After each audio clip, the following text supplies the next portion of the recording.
Bien, merci d'être présent ce soir donc, au Conseil départemental.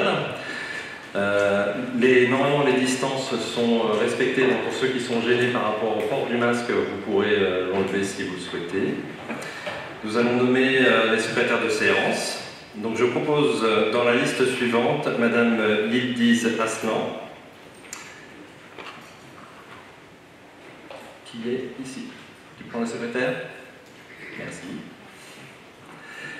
J'ai des pouvoirs de Damien Gaspaillard à Blandine Classens, Didier Le Buyon à Hervé Guillard, Chloé Jonin à Aline Boedec et Gaël Nick à Thibault Lehingrat. Il n'y a pas de PV à approuver. Nous allons démarrer tout de suite par l'ordre du jour. L'ordre du jour, c'est les élections, le Centre communal d'action sociale, fixation du nombre de membres, élection des représentants. Vous avez tous eu les rapports, je ne vais donc pas vous lire dans le détail l'ensemble des textes. Ce que je vous propose, c'est de faire une élection sur la liste, puisque nous avons une liste commune. Pour d'autres élections, notamment la CAO, sur lesquelles il y a, on va dire un enjeu juridique de validité, je proposerai des votes au bulletin secret. Est-ce que sur le choix de la liste dans son ensemble, ça vous convient? Sinon, on votera au bulletin secret, comme vous voulez. Pas de contre? On fait comme ça. Alors, la liste est proposée. Donc, il est proposé de décider la composition du conseil d'administration du CCAS, 8 conseillers municipaux, 8 personnalités extérieures. On va procéder à l'élection des représentants de la ville dans les conditions que vous avez trouvées dans le rapport. Alors, nous proposons Monsieur Thibault Lehingrat, Madame Martine Hubert, Monsieur Alexis Brulin, Madame Renée Mazéo, Madame Marie-Jo Brouilly, Madame Nadia Laporte, Monsieur Bernard Krogenec, Monsieur Richard Roussel. Est-ce qu'il y a des avis contre? D'opposition? Abstention? Tout le monde est d'accord. Délibération approuvée. On va passer tout de suite à la commission d'appel d'offres.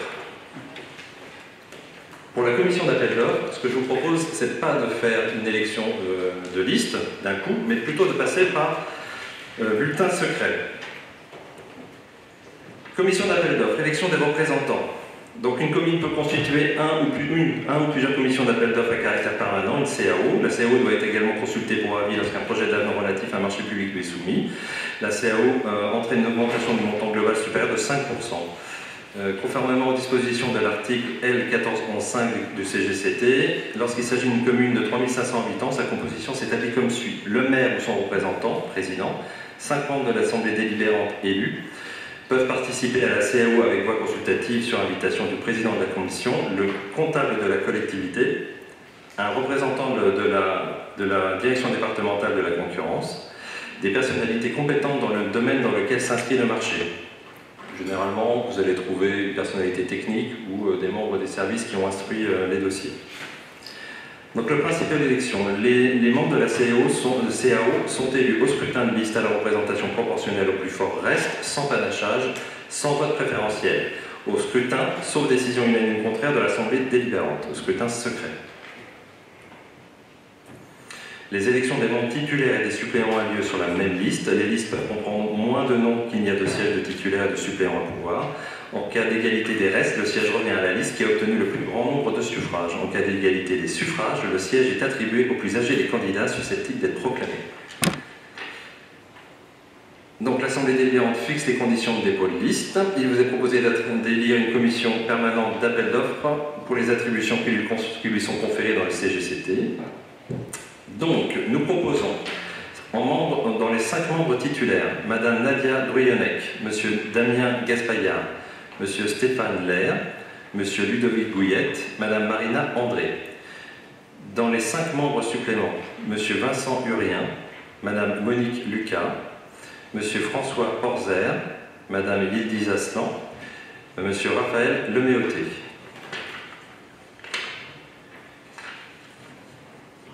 Normalement, je fais un appel.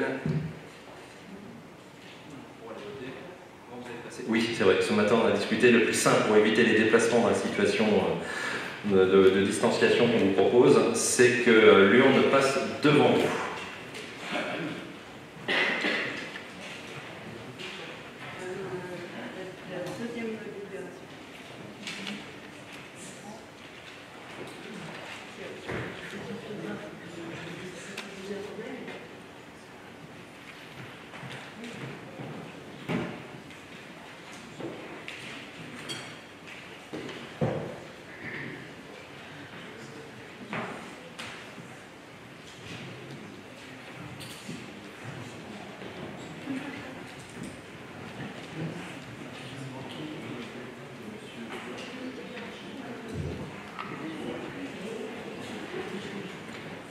Pour ceux qui ont un pouvoir, est-ce que vous avez bien 2 bulletins?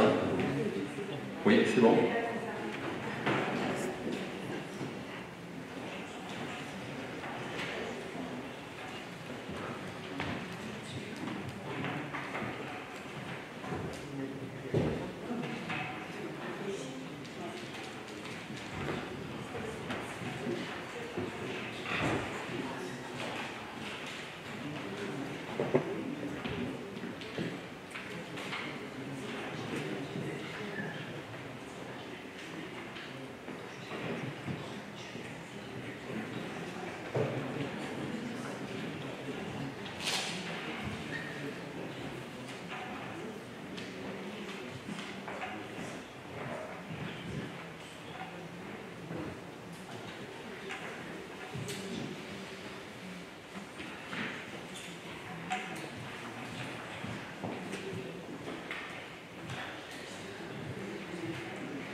On procède au dépouillement.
Bien, j'annonce les résultats. Nombre de votants, c'est-à-dire 43. Bulletin à déduire nul, 0. Bulletin à déduire blanc ou enveloppe vide, 0. Suffrage valablement exprimé, 43. Donc on est bon. La liste 1, il n'y en avait pas 2. 43 suffrages obtenus. La liste obtient donc les 5 délégués titulaires tels que je vous les ai indiqués et les 5 délégués suppléants tels que je vous les ai indiqués. La CAO est donc constituée. Nous allons passer à la délibération suivante.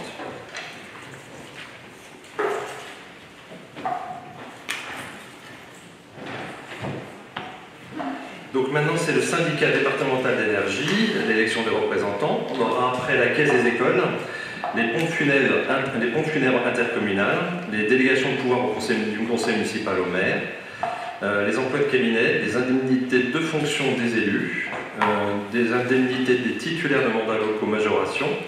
Nous aurons l'affectation du résultat, un rapport sur la mise en œuvre du programme d'action pour l'été et une délibération surprise, semaine au boulot à vélo.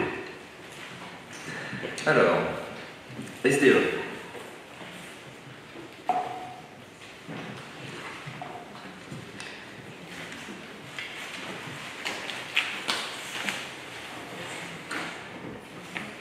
Donc, vous avez pris connaissance de la délibération. Lors du renouvellement municipal, chaque commune désigne pour 6 années un représentant et un suppléant par tranche, commencé de 5000 habitants, sans que le nombre total de représentants d'une commune dépasse 5 pour les délégués et 5 pour les suppléants. La désignation du comité syndical se fait en 3 étapes. Dans un premier temps, les collectivités désignent leurs représentants, ce que nous allons faire. Les délégués élus se réunissent ensuite dans un collège constitué des communes d'un même pays pour désigner en son sein, au prorata de la population totale des communes le constituant, un délégué communal par tranche de 18 000 habitants. On fait des choses simples. Les 6 collèges électoraux du département éliront ainsi les 36 membres formant le comité syndical du SDE 22, dont 12 délégués au total pour le collège de Saint-Brieuc. Parallèlement, le collège issu des EPCI, dire des agglomérations, devra élire ses 11 délégués communautaires au comité. Le comité syndical est constitué de 47 délégués. Il procède enfin à une nouvelle élection, celle du bureau syndical et à la constitution des commissions thématiques. Donc je vous propose de procéder à la désignation des 5 délégués titulaires et suppléants pour représenter la ville. La désignation se déroule au scrutin secret à la majorité absolue. Si après 2 tours, aucun candidat n'a obtenu la majorité, le 3e tour a lieu à la majorité relative. En cas d'égalité des suffrages, le plus âgé est déclaré élu. Nous n'avons qu'une seule liste. Elle est constituée ainsi. Titulaire, M. Didier Le Buan, Madame Nadia Druyanek, M. Vincent Hurien, Madame Nicole Chambon, M. Richard Roussel. Et dans les suppléants, nous avons M. Damien Gaspaillard, Madame Aline Le Boédec, M. Rachid Dida, Madame Blandine Claessens et M. Corentin Poilbou. Je vous propose, si vous en êtes d'accord, de ne pas voter à bulletin secret puisque nous n'avons aucune liste et qu'il n'y a pas d'enjeu juridique de même portée qu'une commission d'appel d'offres, et ce qui nous permettra d'aller plus vite. Est-ce que cette proposition retient votre agrément? Oui? Ok. Donc pour la liste titulaire suppléant que je vous ai indiquée, est-ce que certains sont contre? Est-ce qu'il y a des abstentions? Je vais vous demander de lever la main. Est-ce que vous pouvez m'indiquer ceux qui sont pour? Majorité. Je vous remercie.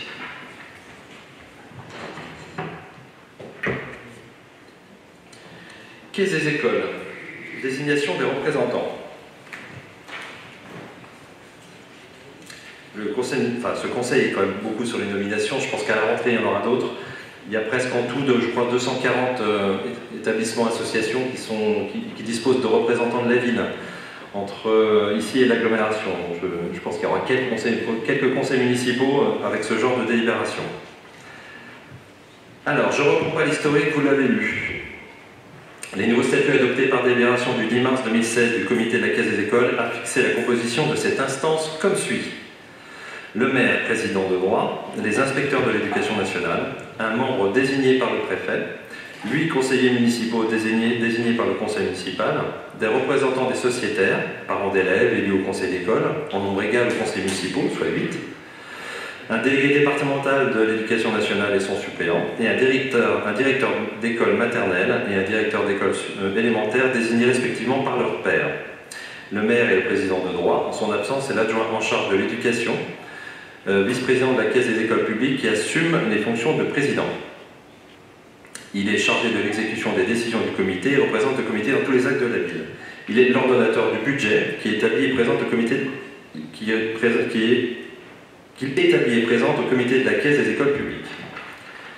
Alors, une seule liste est proposée. Elle est désignée comme suit. Madame Nadia Laporte, Madame Monique Lucas, Madame Yildiz Aslan, Monsieur Stéphane Favret, Madame Marilyn Prévost, Madame Juliana Sangeroteo, Monsieur Raphaël Leméoté, Madame Aurélie Moy. Je vous propose, comme tout à l'heure, de voter à main levée sur l'ensemble de la liste. Qui est contre? Qui s'abstient? Qui est pour? Je vous remercie.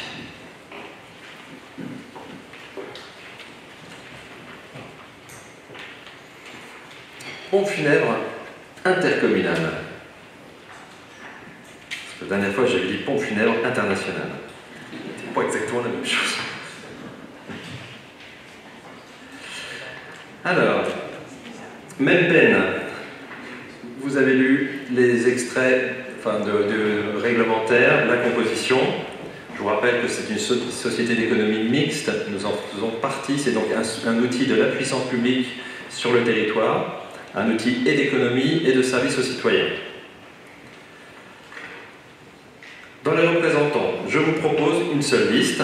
Monsieur Thibault Lingras, Monsieur Yannick Lecam, Monsieur Rachid Dida, Madame Marie-Jo Brouilly, Monsieur François Porzer, Monsieur Alexis Brulin, Madame Juliana Sangeroteo, Monsieur Ludovic Bouillette, Madame Valérie Ross et Madame Stéphanie Stenzel le Cardinal. Élection sur la liste à main levée. Qui est contre? Qui s'abstient? Qui est pour? Je vous remercie.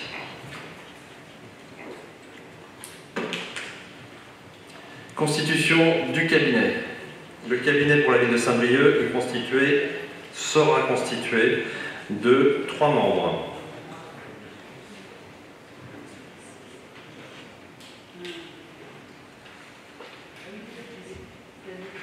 Ah, je ne l'ai pas. Ah oui, d'accord, ok. Ah oui, pardon, c'est que le dossier il est parti ici. Excusez-moi, je donne la parole à Blandine Classens pour la délégation de pouvoir du conseil municipal au maire. Effectivement, je ne peux pas me donner délégation tout seul et porter moi-même cette parole. Voilà, c'est donc à mon tour de prendre la parole pour cette 6e délégation de pouvoir du conseil municipal au maire. Donc l'article L 2122-22 du Code général des collectivités territoriales permet au conseil municipal de déléguer une partie de ses attributions au maire pour la durée de son mandat. Celui-ci peut ainsi exercer les prérogatives de l'Assemblée délibérante dans tout ou partie des matières autorisées par le Code. La mise en œuvre de cette délégation a pour but de simplifier et de réduire les délais d'adoption d'un certain nombre de décisions et partant de contribuer à l'amélioration du fonctionnement des services à la population. Donc il s'agit de quelque chose de très normé, vous en avez pris connaissance. Il s'agit de la reconduction des dispositions légales et de ce qui se passait antérieurement. Vous avez donc 28 délégations. Vous avez pu en prendre connaissance, la 29e ne nous concernant pas puisqu'il s'agit de montagne. Donc, sur ces 28 délégations, il s'agit de donner délégation au maire. Y a-t-il des questions suite à cette lecture? Oui.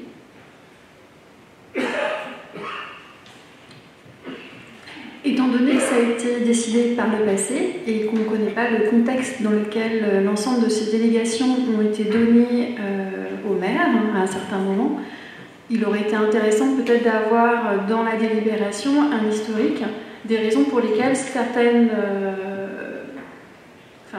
délégations ont été données, ce qui aurait peut-être permis en tout cas de voter d'une manière plus facile cette 6e délibération, dans le sens où on dit que c'est juste parce qu'elle s'était attribuée par le passé et que ça a été une décision qui a été prise par le passé, et dans quel contexte elle a été prise et pourquoi, et est-ce que c'est le cas dans d'autres mairies, enfin, avoir vraiment une mise en perspective des raisons pour lesquelles, est-ce que c'est parce que la situation financière de la ville est catastrophique, parce qu'on voit que les sommes sont quand même assez importantes. Je vais répondre, Morgane. Ouais. Je vais répondre. Toutes les communes, on ne choisit pas les délégations, en fait. C'est fixé nationalement pour une commune. Vous avez une liste de délégations. C'est pas moi qui vais décider, c'est pas nous qui décidons de prendre telle ou telle ou telle ou telle ou telle. Elles sont normées, elles sont listées. Alors c'est sûr, quand vous avez une délégation à vos affaires dans les montagnes, ça ne va pas concerner Saint-Brieuc, on va dire. Tout comme quand vous êtes à Strasbourg, si c'est une délégation à la mer, ça ne va pas marcher. Mais en fait, c'est réglementé au niveau national. Les communes ont ça à prendre. Voilà. Non mais il n'y a pas plus de débat là-dessus. Et bien dans ces cas-là, il faut la faire en amont. Je prends note. Est-ce qu'il y a d'autres interventions? Nicole. Avec le micro. Je ne sais pas comment ça marche. Yes. Ah oui, d'accord. Merci. Oui, est-ce qu'il sera possible d'avoir ultérieurement peut-être des explications sur le contenu précis et de quoi parlent les articles 22e et 28e? Pas de souci. Monsieur Poilbou, on va prendre les questions. Merci, monsieur le maire. Je peux me tromper, mais il me semble que si ça avait été prévu par la loi, notre Assemblée n'aurait pas à voter ces délégations au maire. Donc il revient bien à notre Assemblée, qui est pleinement compétente en la matière, de vous donner délégation sur ces sujets-là. Et je crois qu'il s'agit tout simplement d'assurer le bon fonctionnement de la ville sur des affaires qui peuvent paraître relativement mineures, ou alors sur des enjeux financiers qui permettraient de faciliter les choses. Mais peut-être que vous pourrez nous préciser les choses lors d'un prochain conseil. En tout cas, pour ma part, ça me semble tout à fait naturel que pour le bon fonctionnement de notre administration, vous puissiez évidemment bénéficier de ces délégations de notre Assemblée, mais il revient bien à notre Assemblée de vous les voter. Tout à fait, c'est donc l'objet de la délibération. Par contre, ce que je voulais simplement préciser dans la question précédente, c'était qu'on ne les invente pas, ces délégations. On les attribue ou pas, mais ce n'est pas nous qui allons rédiger, on ne va pas inventer la délibération sur la délégation numéro 16 ou 17. Mais on te fera les précisions dans ces cas-là.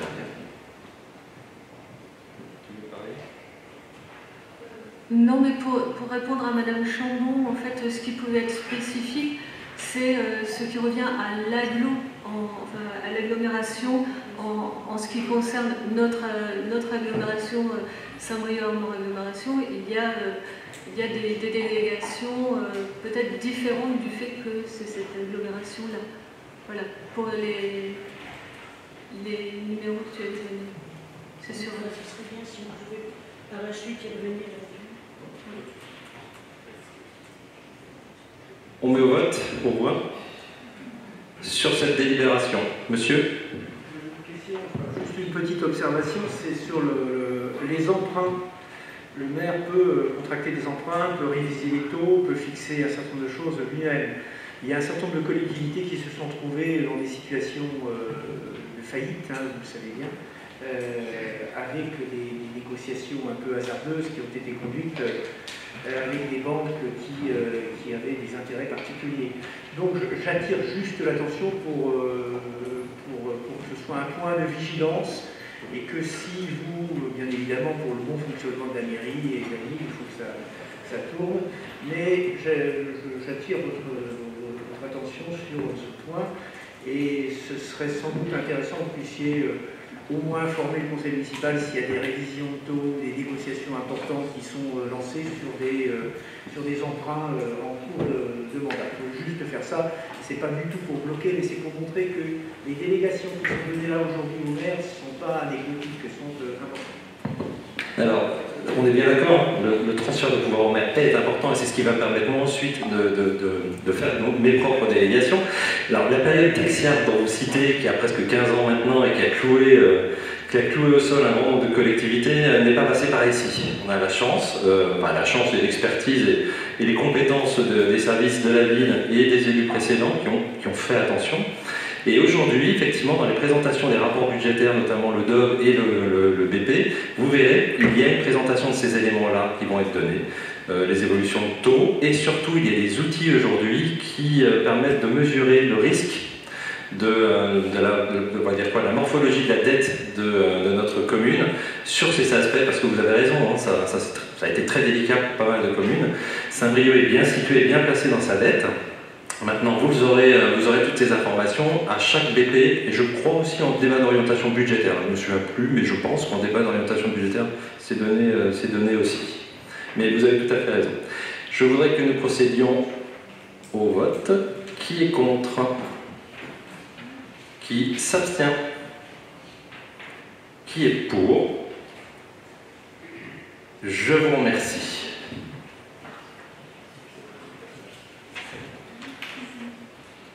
Cette fois-ci, je passe à la 7, emploi de cabinet. Donc, il appartient à l'autorité territoriale de définir le nombre et la nature des emplois de collaborateurs affectés au cabinet. Je passe les décrets, vous l'avez lu. Ce décret prévoit aussi que l'approbation de l'organe délibérant est requise pour autoriser l'inscription des crédits nécessaires à la rémunération des collaborateurs dans les conditions souhaitées par l'autorité territoriale. Donc, c'est lié à la strate démographique. La rémunération individuelle des collaborateurs comprend le traitement indiciaire, le supplément familial de traitement, éventuellement un régime indemnitaire. Elle est plafonnée et se calcule en prenant en compte plusieurs éléments, le traitement indiciaire et le régime indemnitaire. Donc, aujourd'hui, l'idée, c'est pas de déterminer si je recrute ou je recrute pas, c'est un pouvoir direct du maire. C'est de déterminer le nombre et l'enveloppe budgétaire maximum qui ne pourra pas être dépassée dans la négociation que j'aurai moi avec mes différents collaborateurs ou collaboratrices. Donc, le quota est fixé à 3, c'est notre proposition, c'est de toute façon la proposition maximale.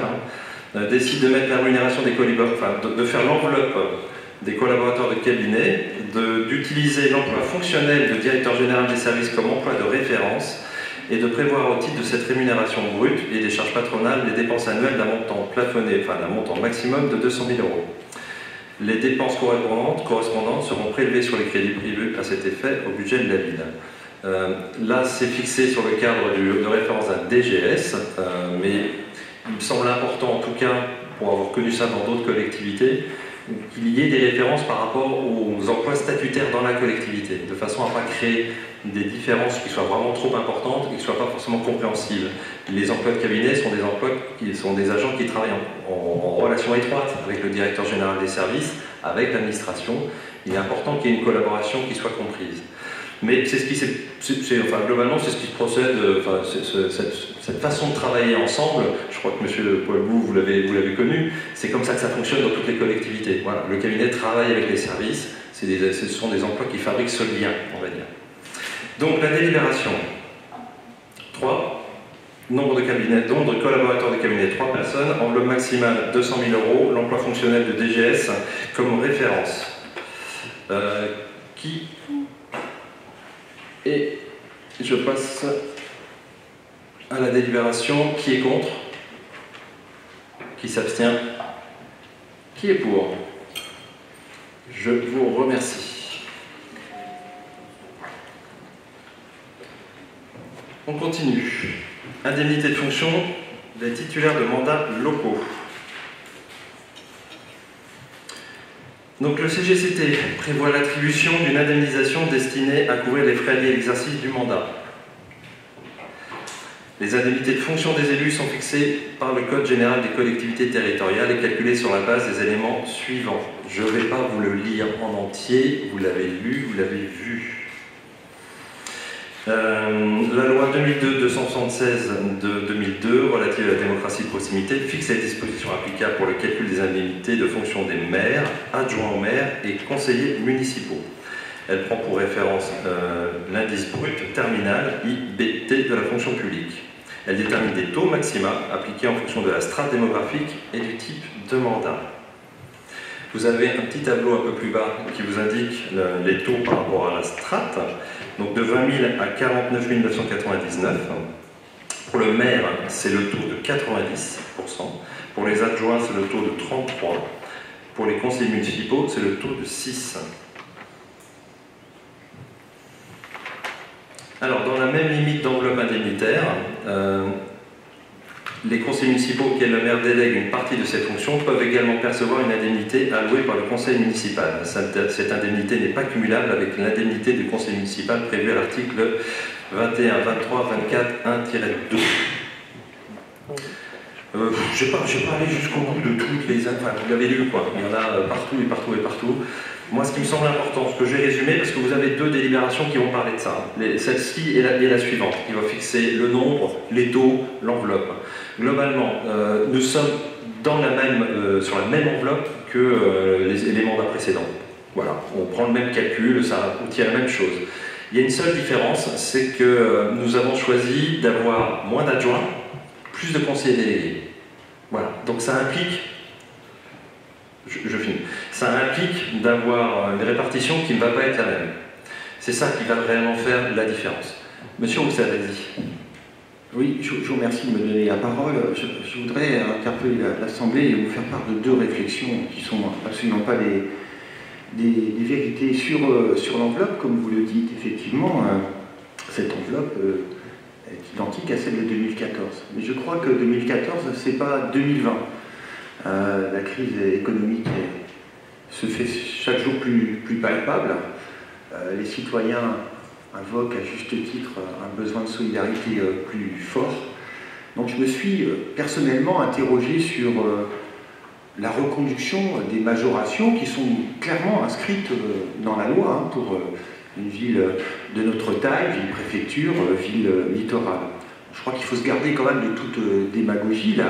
La charge d'un élu, notamment du maire, de ses adjoints et adjointes, et tous ceux qui sont en charge, je dirais, d'une fonction dans l'exécutif, elle est extrêmement lourde et les indemnités sont là pour reconnaître à la fois le travail fourni et puis le renoncement à, je dirais, une part de leur vie personnelle, familiale, voire professionnelle, selon l'âge auquel on est élu. Mais j'ai quand même cette question, puisqu'on a vu ces jours derniers dans la presse beaucoup d'élus, de nouveaux maires qui invoquaient ce devoir de solidarité pour minorer même symboliquement leurs indemnités. Donc c'est une question que je vous pose. Et puis, je ne sais pas si c'est le bon moment, mais comme vous l'avez bien dit, indemnité maximale pour 10 adjoints, vous avez fait le choix que je n'ai absolument pas à discuter ou à contester dans l'absolu de n'avoir que 10 adjoints, avec une organisation avec davantage de conseillers délégués, comme vous l'indiquiez.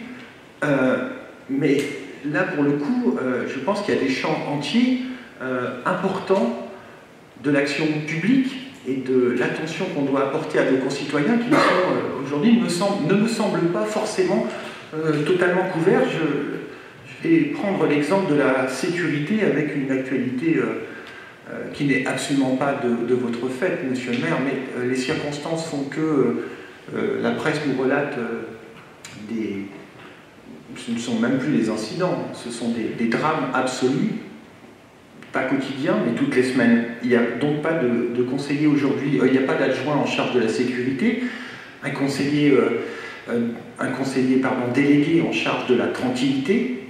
Pourquoi pas? C'est votre organisation, mais je serais tenté de vous poser la question de ce qui est envisagé sur la question de la sécurité, par exemple en termes d'action, de coordination et d'action publique.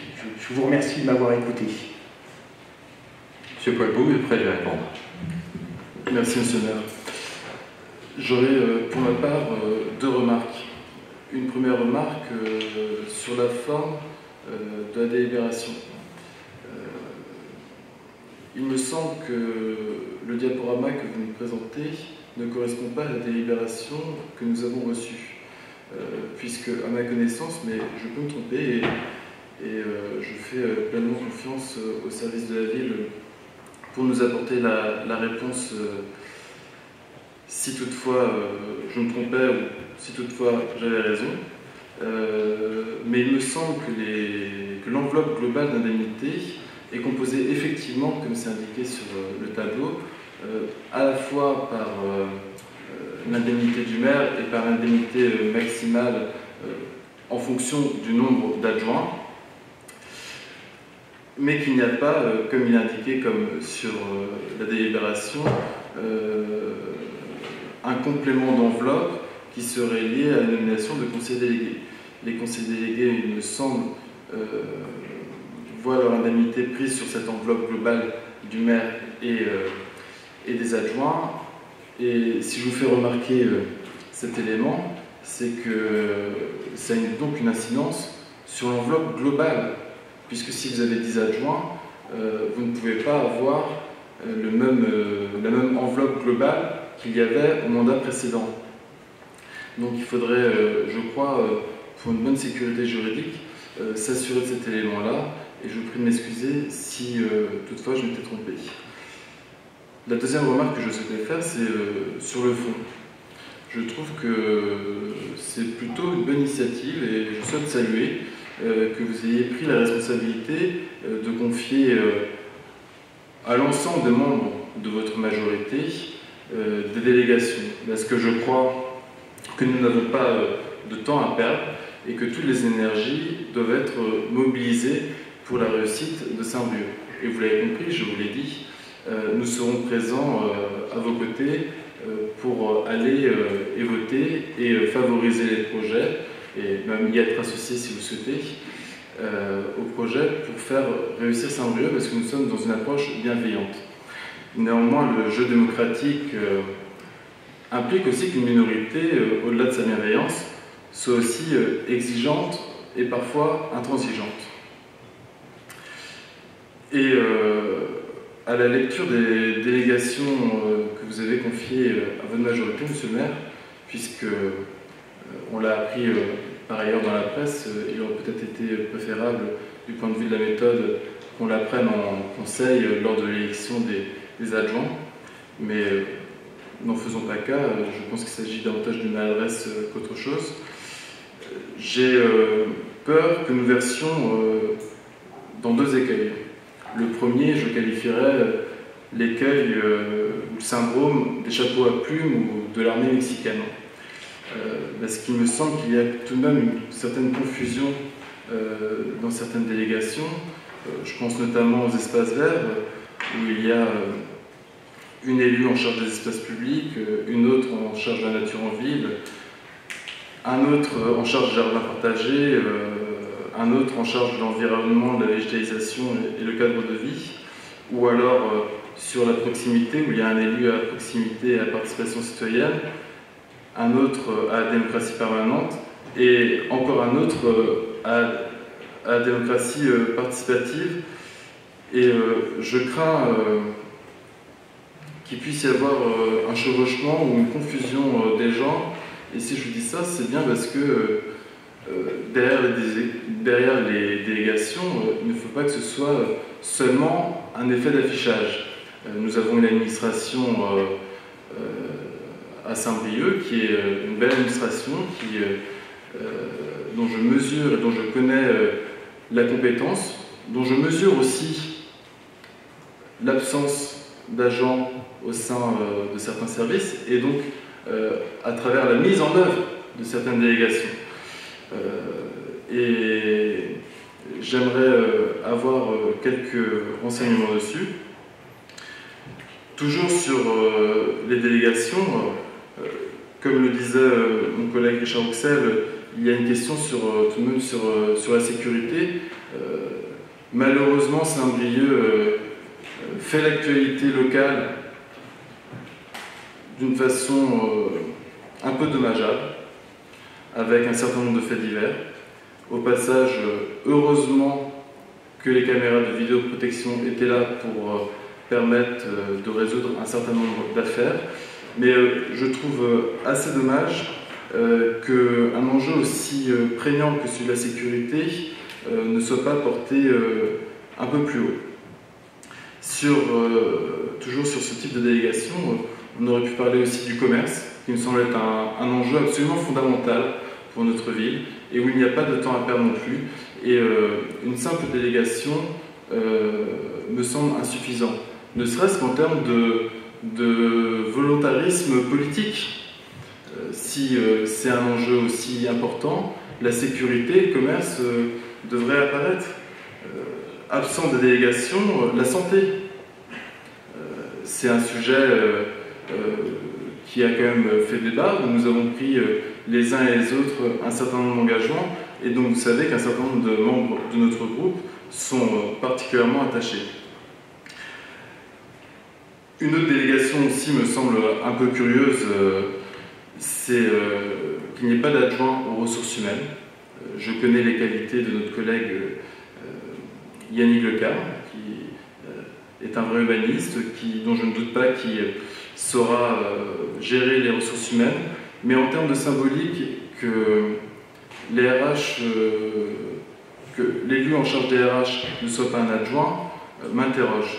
Ce qui me vient à poser le deuxième risque face à cette confusion, en tout cas qui m'apparaît aux yeux, connaissant un petit peu notre administration et la façon dont elle est bâtie, c'est le risque d'omniprésence et d'omnipotence du maire, puisque lorsqu'il y a une confusion de qui est en charge de quoi, évidemment, tout revient au maire. S'il n'y a pas d'adjoint au RH, pas d'adjoint à sécurité, pas d'adjoint ni d'élu délégué à santé ou au commerce, ça vient à faire de vous un maire omniprésent et omnipotent.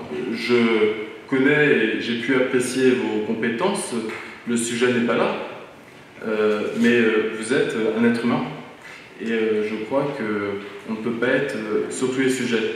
Mais puisque je vous ai dit que nous étions dans une approche bienveillante, je sais que la façon dont a été bâtie cette délégation l'a été d'une évidente bonne volonté, bonne foi et de mobilisation de toutes les énergies.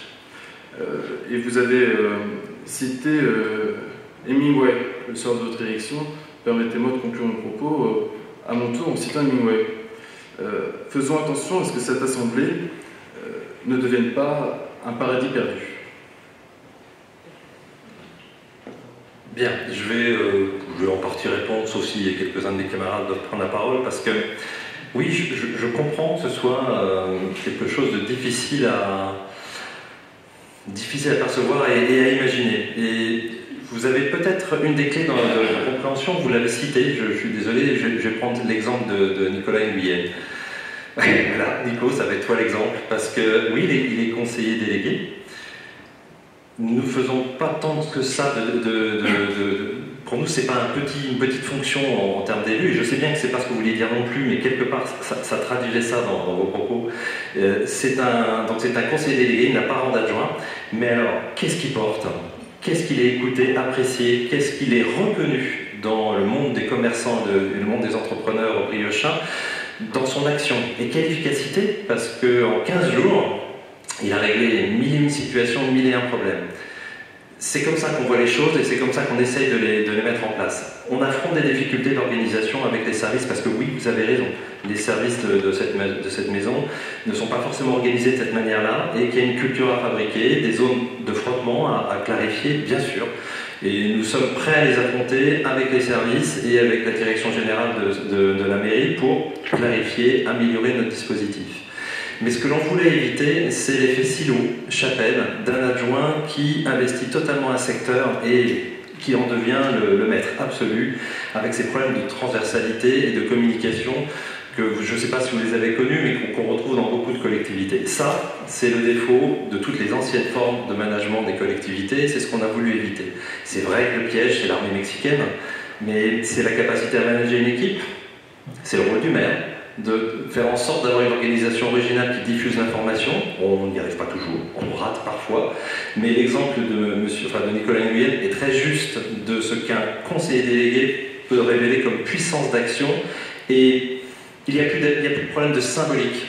Il va voir un commerçant, il s'en fiche le commerçant de savoir s'il a l'étiquette d'adjoint ou l'étiquette de conseiller délégué, parce qu'il sait qu'il a un acteur qui répond. Alors oui, ça implique que tous nos conseillers délégués réussissent à essayer de se faire identifier comme ça. Pour certains, ce ne sera pas facile, parce que ce ne sont pas des métiers présents, comme la transition écologique, ce ne sont pas des métiers naturellement présents dans l'établissement, mais on veut faire en sorte que d'ici à la fin du mandat, ce soit une évidence pour l'organisation des services, une évidence aussi pour la population. C'est un pari, on va sans doute pas le réussir à 100%, mais je pense qu'on peut arriver à petit donner plus de capacité à tous les talents que constitue cette équipe municipale d'agir au mieux. Effort de collaboration, effort de coordination, ça va être mon défi, mais moi je suis prêt à le relever et je sais qu'ils veulent tous le relever avec moi. Pour revenir sur le sujet plus particulier de la sécurité, c'est pas un problème d'adjoint par adjoint, c'est un problème il faut s'en occuper. Il faut avoir une personne qui décide de l'investir et de l'investir en proximité avec la police municipale, avec moi.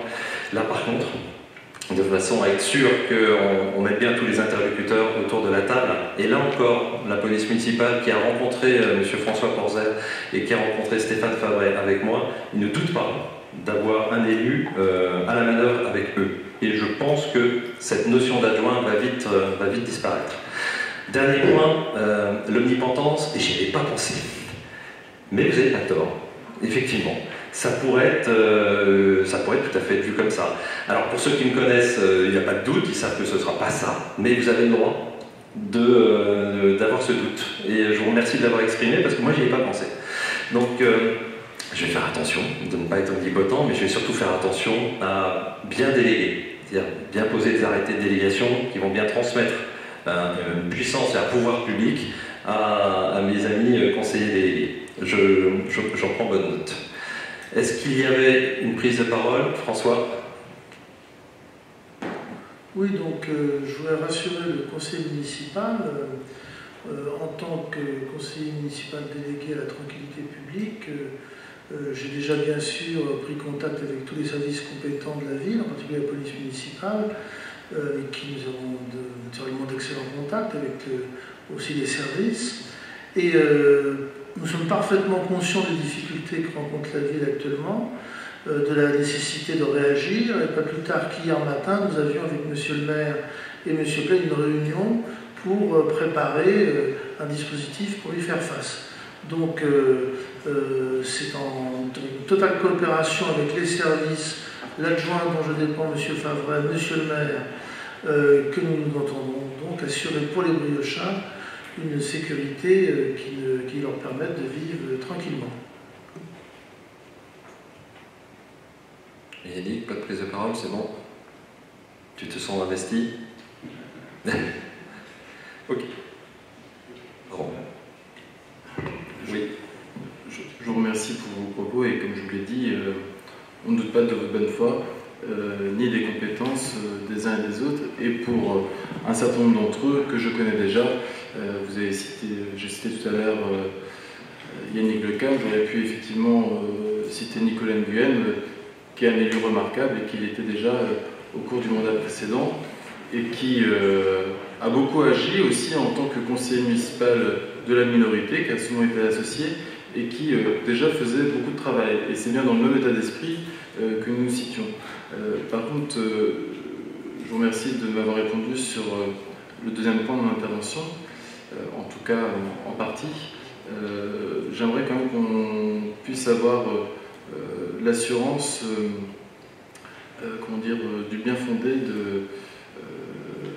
juridique de la délibération qui nous est présentée et de savoir qu'est-ce qu'on doit retenir entre le diaporama que vous nous avez présenté sur la détermination de l'enveloppe indemnitaire et de la délibération telle qu'elle nous a été envoyée, puisqu'elle n'est pas présentée de la même façon. Et évidemment, en conséquence, l'enveloppe globale ne serait pas la même.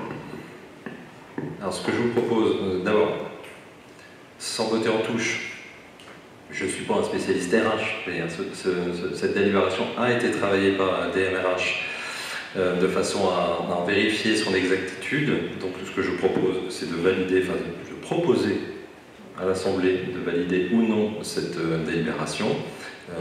J'entends bien votre question et je demanderai un point spécial là-dessus, de façon à m'assurer qu'il n'y a pas de malentendu. Voilà, non, je verrai ça après. Donc, je vous propose de mettre aux voix la délibération suivante, la détermination de l'enveloppe indemnitaire de la manière suivante: indemnité du maire hors majoration 90% de l'indice brut 1027, indemnité maximale pour les 10 agents en exercice hors majoration de 33% de l'indemnité brute 1027 x 10, de décider à la répartition suivante de l'enveloppe budgétaire entre le maire, les adjoints, les conseillers délégués et les conseillers municipaux. Dire que leur application prend effet au 4 juillet 2020, date de prise effective de fonction du maire, des adjoints au maire et des conseillers municipaux, et de dire que la dépense sera imputée au chapitre 012, je dirais de mémoire en comptabilité publique, du budget de fonctionnement. Le compte spécifique, je ne le connais pas, mais on va me le donner ensuite. Qui est contre? Qui s'abstient? Qui est pour? Je vous remercie. Donc, dans la continuité, il y a la majoration qui s'applique.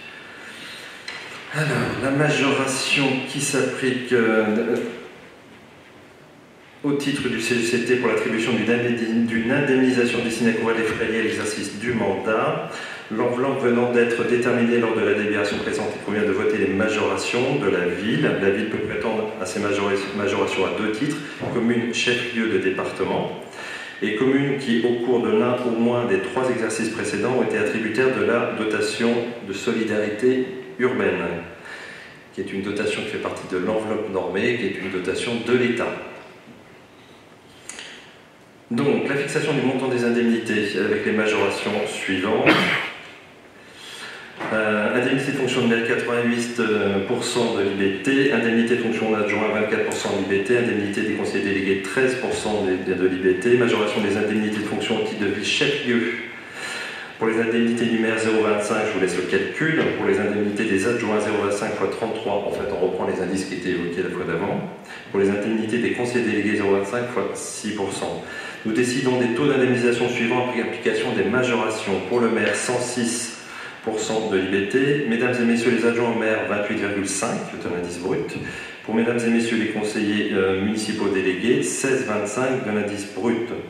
Pour mesdames et messieurs les conseillers municipaux, 6% de l'indice brut. Nous disons que leur application prend effet au 4 juillet 2020, date de la prise effective de fonction du maire, des adjoints. Et nous disons que la dépense sera imputée au budget de la ville. Enfin, c'est une imputation 0,12. Vous avez le tableau récapitulatif qui indique les personnes qui sont concernées avec leur taux. Vous l'avez sur la délibération, je pense qu'il n'est pas sur le PowerPoint. Je propose de mettre aux voix cette délibération. Qui est contre? Qui s'abstient? Qui est pour? Je vous remercie. À titre d'exemple, parce que ça n'a pas voix délibérative, cette fameuse répartition dont évoquait M. Poilbouille, sur laquelle je reviendrai ensuite, Monsieur le maire, 106%, dans l'équipe précédente, c'était 112,48. Les adjoints étaient à 33,82, nous avons moins d'adjoints, ça fait forcément une répartition qui est différente, 28,50. Par contre, les conseillers municipaux délégués, nous avons un taux qui est supérieur puisque nous avons plus de conseillers délégués par rapport à ce qui était évoqué les fois précédentes. Quant aux conseillers municipaux, ça ne bouge pas. Délibération ensuite, c'est une délibération qui est essentielle, qui s'appelle l'affectation du résultat.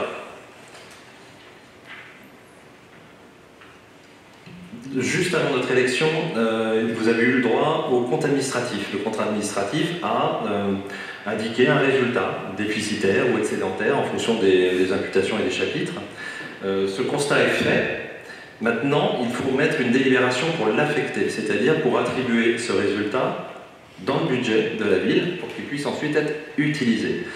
Nous venons d'être élus, donc nous n'avons pas une maîtrise suffisante aujourd'hui de la situation financière de la ville pour procéder à une affectation et, on va dire, faire ce qu'on appelle souvent, moi j'appelle ça une DM, mais souvent c'est d'appeler un BS, un budget supplémentaire, qui permettrait de reventiler les montants en fonction du projet que l'équipe municipale va déterminer.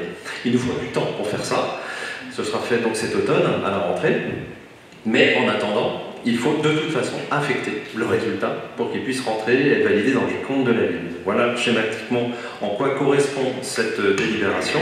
Elle constate le résultat qui a été lui-même validé par le payeur, pas départemental, ici c'est municipal, et elle affecte au compte minimum.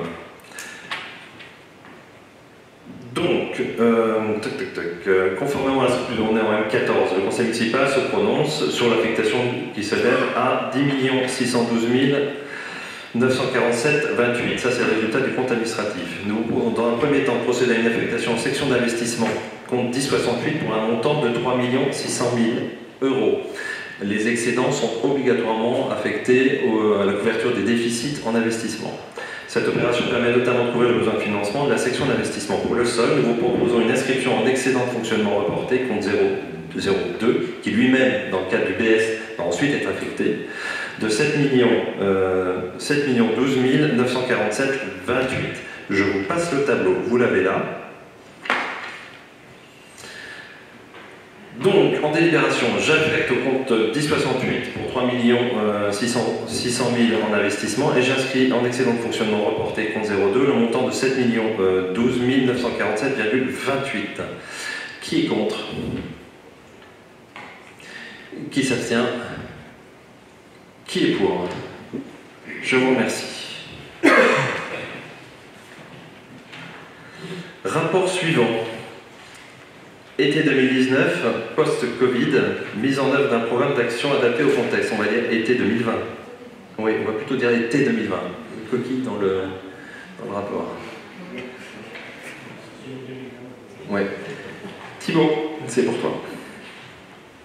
Merci, monsieur le maire. Avant de présenter cette délibération qui présente des actions qui ont été engagées avant notre prise de fonction, je tiens à remercier la municipalité précédente, les services de la ville et les acteurs, tous les acteurs qui sont fortement mobilisés pour présenter un programme d'action riche et cohérent pour cet été. Le contexte de crise sanitaire est venu renforcer pour de nombreuses familles les difficultés sociales, économiques, éducatives, parentales, culturelles. De plus, il y a de fortes chances que de nombreuses familles, de nombreux enfants, de nombreux jeunes qui partent d'habitude en vacances l'été se voient dans l'obligation de rester à Saint-Brieuc tout l'été pour plusieurs raisons. Des difficultés financières qui sont liées à la crise et qui impactent le budget des familles, l'impossibilité pour certaines communautés qui retournent l'été dans leur pays d'origine de s'y rendre, la limitation des capacités d'accueil dans les offres de séjour de vacances pour les enfants et les jeunes, voire l'annulation de certains séjours, comme c'est le cas du traditionnel séjour de l'amicale laïque à Vouvray. Cela va donc générer une vraie source de frustration, voire de mal-être pour de nombreux publics déjà épuisés mentalement par les effets du confinement. Nous pensons donc qu'il y a un réel enjeu à se doter d'une stratégie d'intervention sociale pour l'été, permettant de limiter les effets de cette crise et d'assurer une forme de régulation sociale dans les quartiers, de proposer en proximité des accompagnements des loisirs et des offres permettant de répondre aux aspirations légitimes des familles, des enfants, des jeunes, mais également des personnes âgées. Dans le cadre du plan de cohésion sociale partagé Ville CCS-CAF, les centres sociaux, coordinateurs du plan de cohésion sociale, ont fédéré les associations de leur territoire pour élaborer cette stratégie et un programme d'activité. La direction des affaires culturelles a sollicité les compagnies des artistes, leur permettant de se relancer après la crise sanitaire et de retrouver le public. C'est ce dont parlera monsieur l'adjoint à la culture tout à l'heure. Et en partenariat avec l'éducation nationale, le programme de réussite éducative, les centres sociaux et l'amicale laïque, la remobilisation scolaire a été intégrée aux initiatives afin de limiter le décrochage scolaire, ce que présentera madame l'adjointe à l'éducation. Pour ce faire, et sur la méthode, il y a eu plusieurs réunions, et notamment une réunion interassociation qui associe la ville, le CCS et la CAF et l'État pour examiner les projets proposés par les acteurs et d'arrêter des propositions de soutien financier à ces projets et ensuite de les soumettre à la validation des exécutifs. Donc sur cette question du soutien financier, le tour de table a fait apparaître les possibilités suivantes. La ville et le CCAS, au titre de leur plan de cohésion sociale conjoint, pouvaient mobiliser environ 70 000 euros, 50 000 euros au niveau du CCAS et 20 000 euros au niveau de la ville, avec 10 000 euros sur le plan de cohésion sociale et 10 000 euros sur les crédits de culture. La CAF pouvait mobiliser environ 40 000 euros au titre de crédits qui n'ont pas été consommés sur d'autres dispositifs. Et l'État pouvait mobiliser environ 30 000 euros au titre du plan national quartier d'été 2020. En conséquence de ça, sur les projets, plusieurs associations nous ont fait remonter des propositions d'action pour cet été. Évidemment, il faut saluer le travail aussi de ces associations et la remontée des projets qui ont été faits. Et aussi saluer le fait que certaines associations qui suspendaient leurs activités l'été sont restées ouvertes pour rester présentes face aux besoins de la population.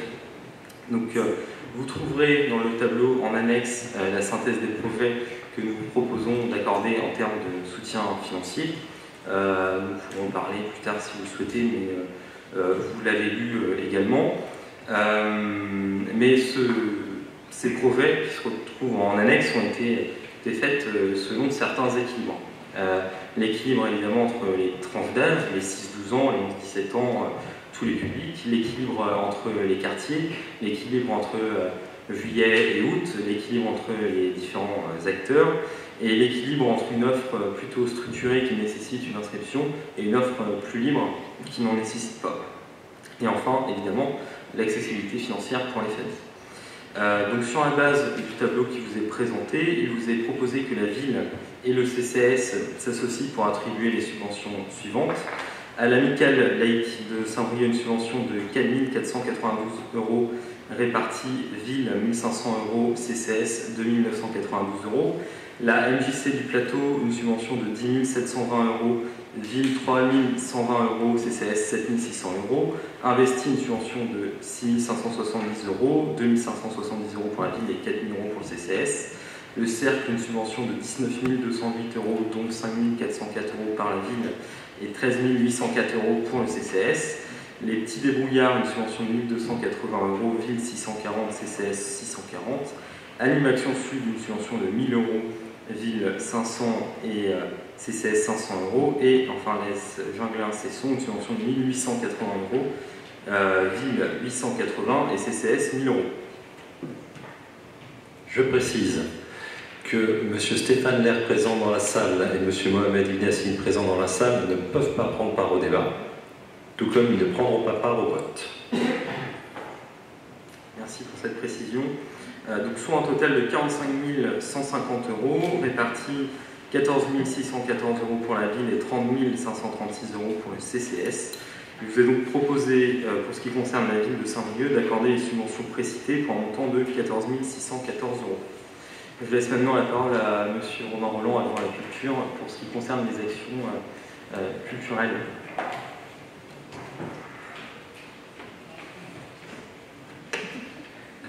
On fait de la gymnastique, Thierry, je vais prendre la délégation sport à cet emplacement-là.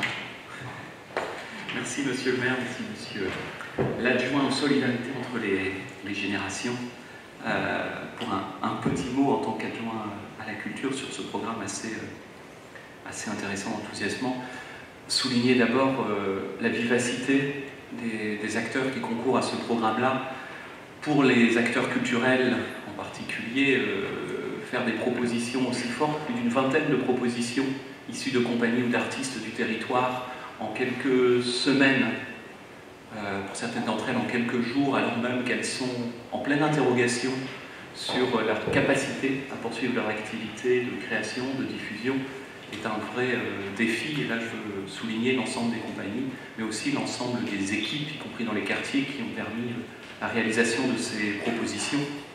On constate dans cette délibération toute l'importance sur la ville de ce travail en intelligence collective quand on arrive à mettre sur un même programme des compagnies et des artistes, des comités de quartier, des acteurs économiques, des institutions comme la ville, mais aussi comme la CAF, et tout ça en 3 semaines, 1 mois, de travail. Je pense que c'est important de le souligner et j'en dirai quelques mots.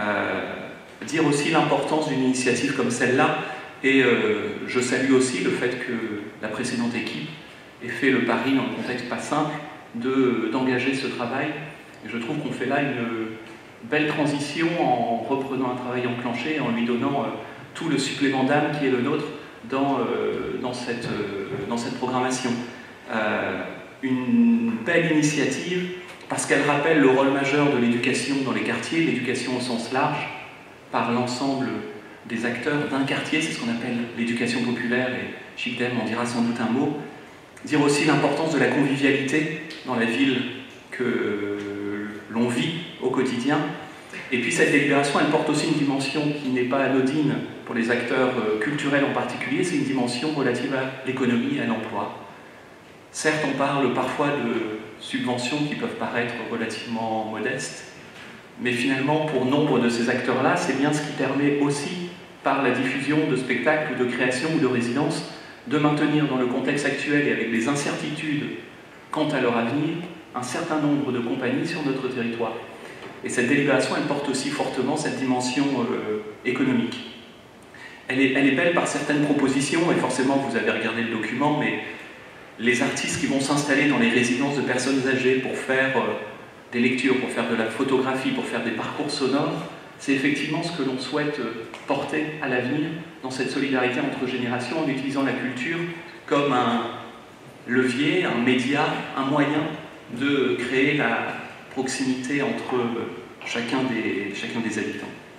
Alors sur cette délibération, j'en retiens moi aussi des leçons pour l'avenir, parce qu'on est au tout début de notre mandat et finalement c'est la toute première année. On a passé beaucoup de délibérations importantes, mais techniques, je dirais. Finalement, c'est la toute première délibération ayant un fort contenu politique du conseil municipal. C'est pour ça que je retiens 3 leçons de cette délibération pour la suite, pour nous, pour moi, dans la délégation. La force des initiatives associatives, culturelles et citoyennes, d'autant plus forte qu'on leur fait confiance et qu'on les libère dans leurs propositions. Le rôle majeur de l'éducation et de la culture dans les quartiers de Saint-Brieuc, on en a la preuve ici. Et la 3e leçon, c'est sans doute qu'on doit aller encore plus loin dans le fait de créer des ponts. C'est vrai que j'ai un regret dans cette délibération, c'est qu'on a su créer des ponts entre la culture et les quartiers, entre la culture et les résidences pour personnes âgées, qu'on a su faire confiance à la photographie, au théâtre, à la danse. Mais finalement, on n'est sans doute pas allé assez loin encore dans les ponts entre la culture et l'éducation, quand on va parler des vacances apprenantes, de l'école ouverte, quand on va parler du programme de réussite éducative. Et je crois qu'on a là un beau défi pour notre mandature que de créer encore plus de ponts. Et en tout cas, on va s'y atteler collectivement autour de certes nos projets éducatifs, mais aussi autour de la mise en œuvre du programme 100% éducation artistique et culturelle sur le programme, sur la mandature, qui va me mobiliser. Une fois que j'ai dit tout ça, vous comprendrez que je suis d'autant plus frustré de ne pas non plus pouvoir prendre part au vote, puisque je suis également membre d'une association d'éducation populaire qui est citée dans la délibération au titre du programme de réussite éducative et au titre des dispositifs d'éducation.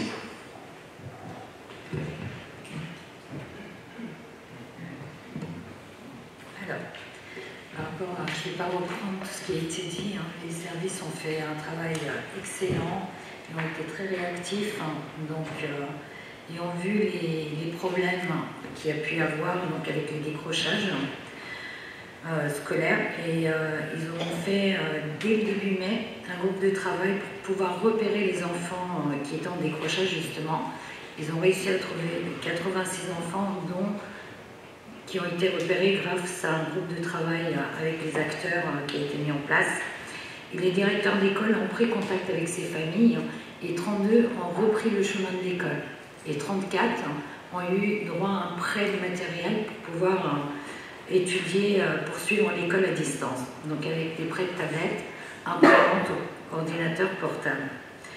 Donc cet été, du coup, est un été pour préparer la rentrée 2020-2021, car le déconfinement Bien que le déconfinement ait eu lieu, de nombreux enfants ont connu durant cette année une démobilisation scolaire, une perte de lien de socialisation et des problématiques éducatives plus larges. L'idée était de créer au maximum les conditions de la réussite des enfants pour l'année 2020-2021, comme je vous le disais, et 5 dispositifs ont été mis en place que vous avez dû découvrir. Donc ces dispositifs, certains ont commencé. Ce que je vais faire, c'est vous apporter des éléments de ce qui a été réellement fait depuis le début de juillet.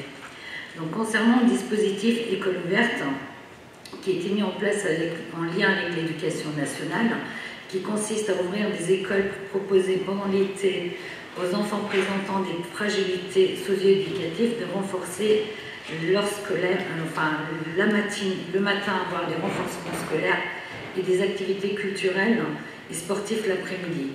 Donc au total, il y a eu 103 enfants qui ont participé à ce dispositif à Saint-Brieuc. Donc la première semaine de juillet a rassemblé 44 enfants à l'école Grand Clos. À l'école Croix-Rouge, la 3e semaine d'août réunira 15 enfants. L'école Bréchaucan, la 4e semaine d'août réunira 20 enfants.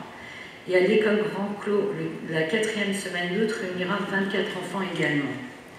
Le 10e dispositif, c'était le cahier de vacances qui a été proposé avec l'accompagnement à la scolarité, en lien avec l'amicale laïque de Saint-Brieuc et les centres sociaux.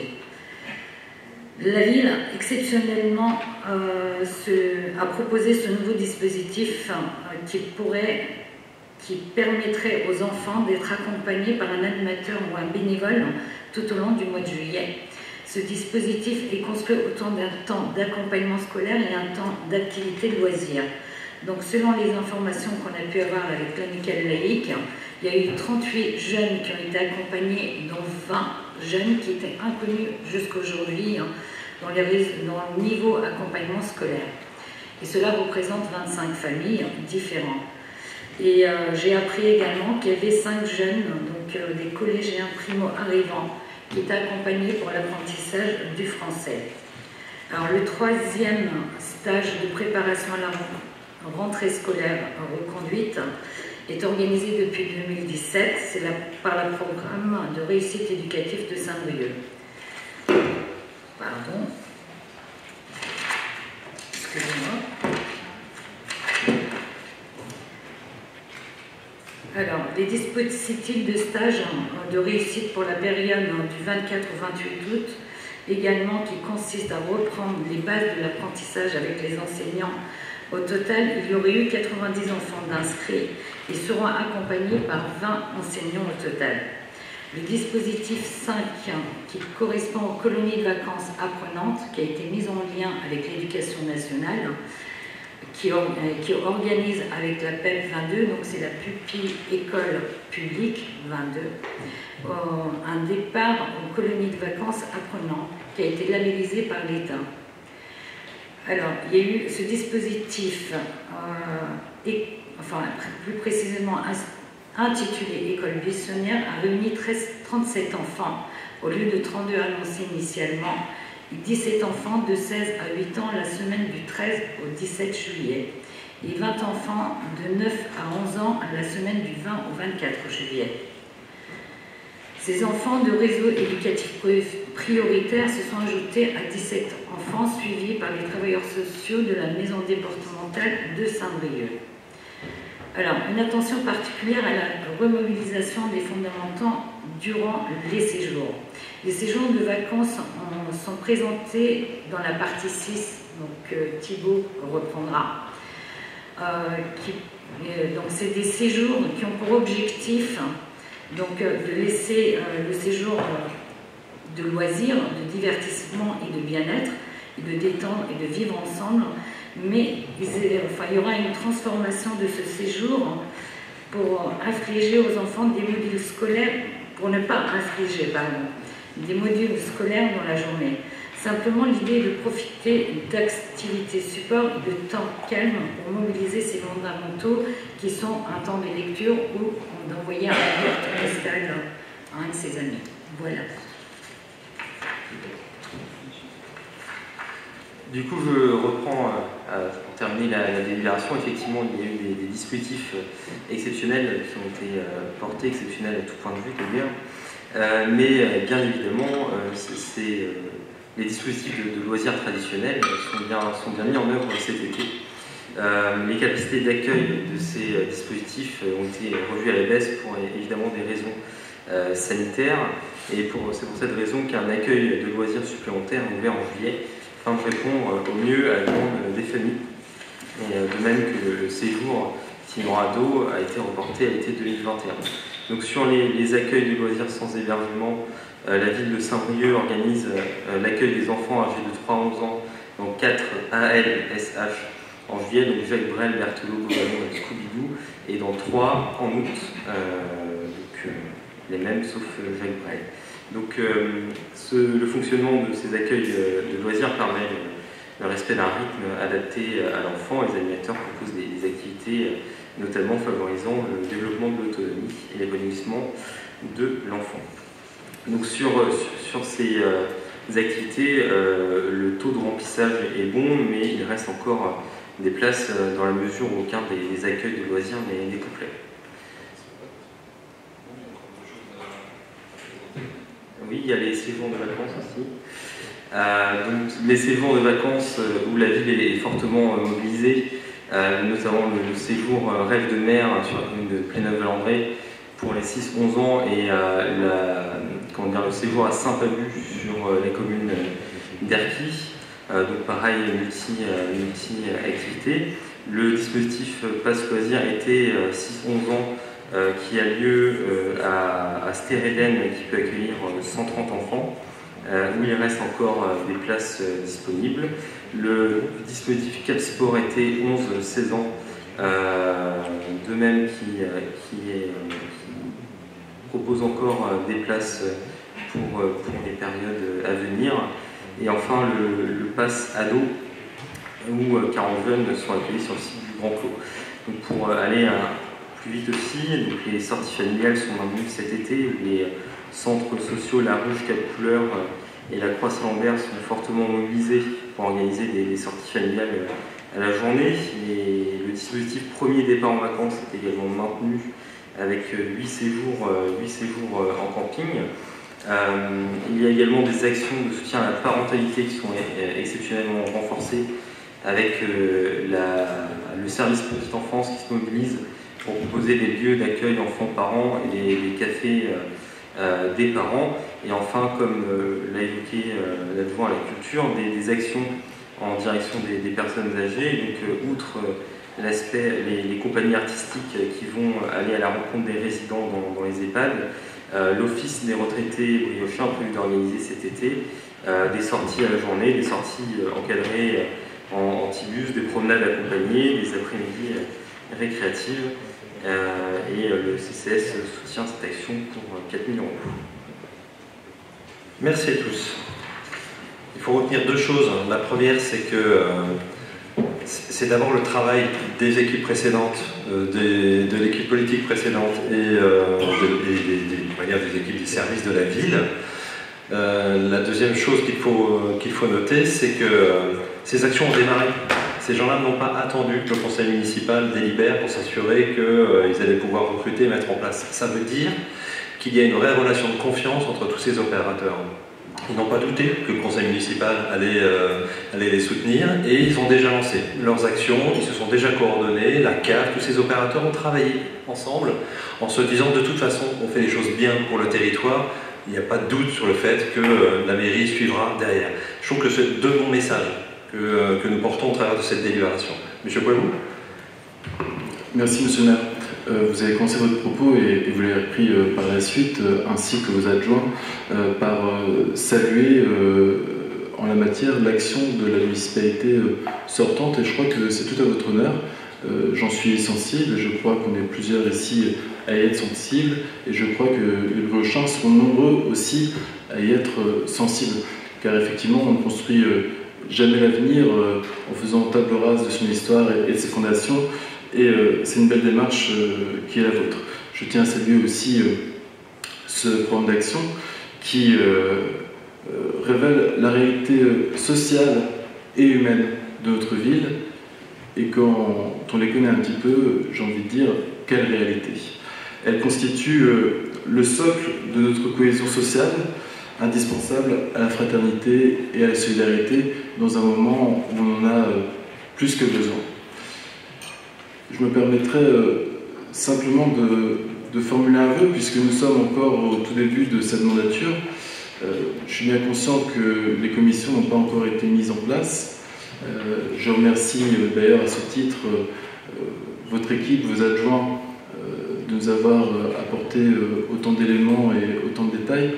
Mais si on peut former le vœu qu'au prochain conseil, lorsque les commissions seront mises en place, que les présentations aussi exhaustives puissent avoir lieu plutôt en commission. Merci. Marie-Jo, et ensuite Monsieur Méoté. C'est pas pour débattre, mais je ne pourrais pas non plus prendre part au vote, puisqu'une partie de subvention à la MJC concerne mon fils, son implication dans un projet. Voilà. Donc j'ai un conflit moral. D'accord. Monsieur le Méoté. Oui, je voulais juste rebondir sur la formule de monsieur l'adjoint à la culture, qui a dit qu'il y avait un contenu politique fort pour cette première délibération du conseil municipal, ce qui est vrai. Et alors, puisque vous êtes sur ce terrain-là, moi aussi, je peux vous dire aussi, si la vérité voudrait qu'on puisse dire vraiment qui sont les financeurs réels de cette politique sociale, culturelle, pendant les vacances. Donc effectivement, le CCAS apporte 50 000 €, la ville 20 000 de disponibles, l'État 30 000, voilà, la politique de l'État est aussi une politique sociale, y compris pendant les vacances, et la CAF 40 000. Je voulais juste dire ça, c'est simplement pour la bonne information de l'ensemble de l'Assemblée, et alors c'est dans la délibération, hein, je ne le dis pas, mais puisque vous l'avez marqué comme un acte politique fort de la municipalité, je le dis aussi, il y a aussi je veux dire, c'est une belle coopération entre tous les partenaires, que ce soit les collectivités locales, les organismes sociaux, la CAF, et puis aussi l'État. Voilà, je veux juste vous dire ça. Et vous avez raison de le noter. Et je traduis ça, il y a l'État et les institutions, et puis il y a les hommes et les femmes. Et ce que j'ai noté, moi, c'est qu'il y avait des équipes sur le terrain qui savaient travailler ensemble. Dans tous ces corps-là, ils se connaissent, ils se respectent, ils ont confiance et ils bossent. Voilà. Donc c'est une vraie chance pour notre territoire. Je vous propose qu'on aille maintenant à la délibération. Excusez-moi, monsieur le maire. Qui appuie? C'est moi. Je voulais seulement préciser que je ne pouvais pas voter non plus. Vous non plus. Je fais partie d'une association qui est citée. Laquelle? L'association Investi. Très bien. Vous n'avez pas pris au débat? C'est bon. Qui d'autre fait partie d'une association? Morgane. Sur les vacances apprenantes, pareil, Ligue de l'enseignement. Donc je ne peux pas prendre parole. Monsieur Krangeneck, vous faites partie d'une association peut-être? Non.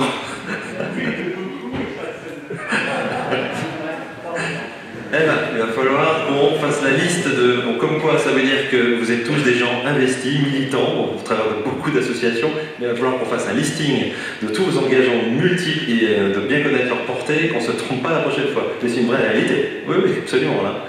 Ok, je pense que sur cette délibération, il n'y aura pas de difficulté à approuver la stratégie globale et à décider l'attribution pour la ville.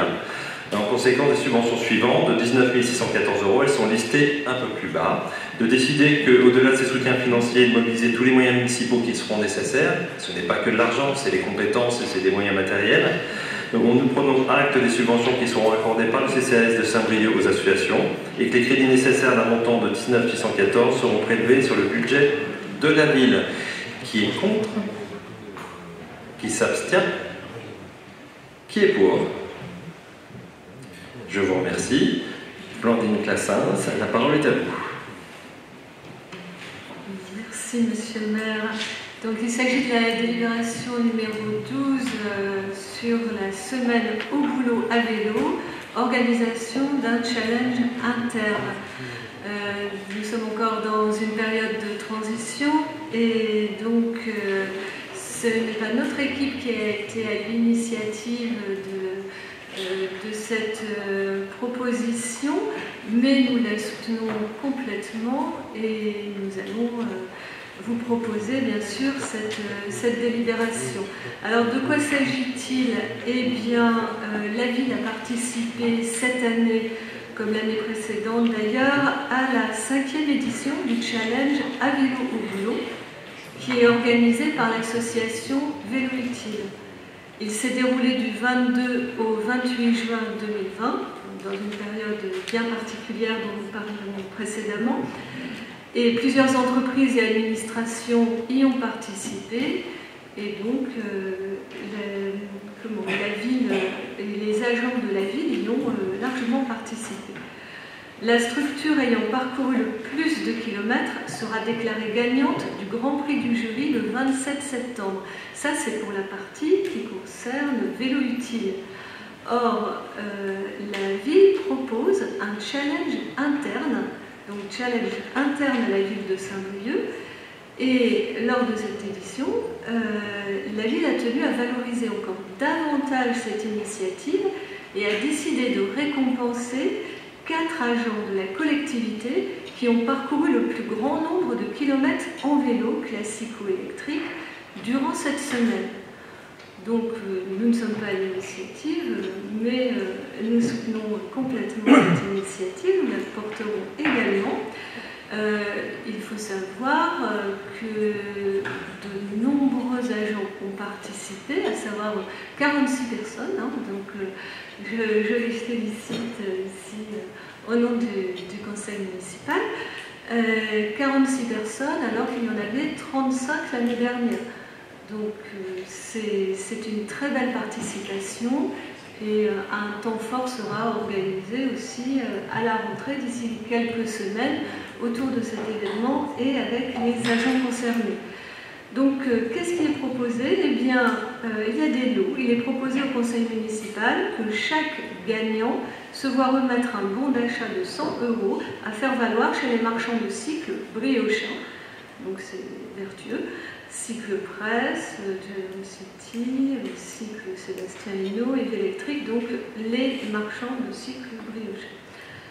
Voilà ce qui est proposé à la... J'ai une petite question, mais je ne sais pas si on a la réponse. Est-ce que la police municipale qui se déplace en vélo fait partie du défi? Parce que dans ces cas-là, ils vont gagner. Oui, tous les agents... François, tu veux nous dire ça? Je vais demain matin dans les locaux de la police municipale, je ne manquerai pas de poser la question. Il y a une forme d'injustice là. Je vous propose de mettre cette... Monsieur Poilbou. Merci Monsieur le maire. C'est effectivement une très belle initiative et c'est plutôt encourageant la pente sur laquelle l'initiative pédale. Puisqu'effectivement il y a une belle augmentation. Au cours du mandat qui s'était achevé, il était question de mettre en place des indemnités kilométriques pour les agents de notre ville. Je pense que c'est une initiative qui pourrait renforcer encore le nombre de participants et pour que l'ascension soit encore plus fulgurante. Et je crois aussi que peut-être que le fait qu'il y ait eu au cours des 2 dernières années un investissement relatif sur le nombre de vélos électriques mis à disposition aussi pour les agents en mairie centrale a pu participer à cette augmentation du nombre de participants. Et je pense que c'est aussi une initiative que nous pourrions renforcer. Est-ce que ça appelle une prise de parole? Sinon, moi je vous propose qu'on mette la délibération au vote. Je ne peux pas voter, je suis membre de Vélo Utile. Oui, mais c'est pas une délibération pour Vélo Utile. Notre doyenne nous dit qu'elle ne peut pas voter, elle fait partie de Vélo Utile. Allez, décide de récompenser les 4 agents gagnants du challenge à vélo au boulot et précise que les crédits nécessaires sont prélevés sur le budget de la ville, direction communication. Qui est contre? Qui s'abstient? Qui est pour? Je vous remercie. notre conseil se termine. Il y a une date qui est en cours de recherche en ce moment pour le conseil municipal de septembre en fonction des différentes contraintes. Commission communale des impôts, voilà, on est en train de regarder les différentes obligations qui s'imposent en termes de délai maximum pour faire les attributions, et c'est cette date qui vous sera donnée. On est dans un conseil municipal, de toute façon on est lundi, 18h15 ici, et c'est entre le dernier ou l'avant-dernier lundi. Voilà. Mais on va vous préciser ça très rapidement avant le départ du mois d'août. Je vous remercie, je vous rappelle qu'on peut se retrouver ensuite en salle des mariages. Bonne soirée.